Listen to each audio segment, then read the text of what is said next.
Damage to safety concerns. The border crisis is wreaking havoc on the Americans living right next to the chaos. But relief may be on the way in the form of a new bill to reimburse ranchers for property damage. Here to discuss, Texas Congressman August Pfluger, who introduced that bill, along with Texas rancher Lynn Allen. Good morning to you both. Morning. Good morning. All right, Lynn, I want to start with you. Have you experienced any property damage because of this influx of illegal immigrants coming into the country? No, not right now, ma'am. I have not. I haven't seen any damage at all, but it is a threat simply because of the trash and the stuff that the people leave behind them. That these cattle ingest, and once they eat them, they can't digest them. It's kind of simple term of calling hardware, and it shortens the life of the cattle, and plus they tear the fences up whenever they're crossing. But let's go back to the root problem. They're trespassing, so therefore they need to be locked up in jail. Well, you know, you're lucky because there are a lot of ranchers and farmers, as you are, I'm sure, aware, that have experienced things like livestock loss, crop loss, and broken fences, damage to physical structures.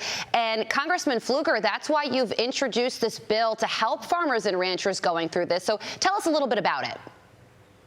Well, you're right, and I'm glad to hear that Lynn doesn't have any damage. But you know, this all started for me. I'm not a border district, but I am close, and I had folks, you know, like Lynn, but in different congressional districts represented by Democrats, calling me and telling me about the damage that they are receiving. As we know, in June we had 188,000 illegal immigrants that were contacted. That does not include the got-away numbers, but these folks that are giving me a call are saying, look, we've got houses that are being broken into, barns that are being damaged. In some cases, there were trucks that were being stolen, fences are being cut, livestock run the risk of getting out.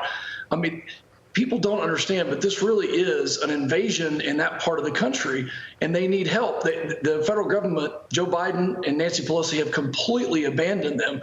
Luckily, we do have some bipartisan support, and I will tell you the most important piece about this legislation is it puts Democrats into a situation where they have to choose between their constituents and the crisis that Biden has created. Yeah, you know, you bring up such a good point, Congressman. And Lynn, I'll ask you, do you and your neighbors feel abandoned by the current administration? Yes, ma'am. Yes, ma'am. Our neighbors, our families, we definitely went from America first to America dead last right now. That's all of the attitude where I'm at. Yeah, and you know, Congressman, this piece of legislation that you introduced is actually bipartisan. You're a Republican, but two Democrats, Henry Cuellar and Vicente Gonzalez, they also sponsored it. So do you think this is actually going to pass? Well, you know, it has a chance, and I think those two folks understood just how necessary something like this is, because this doesn't fix the crisis. This merely puts a Band-Aid on it and reimburses the ranchers and the farmers who are down there being affected.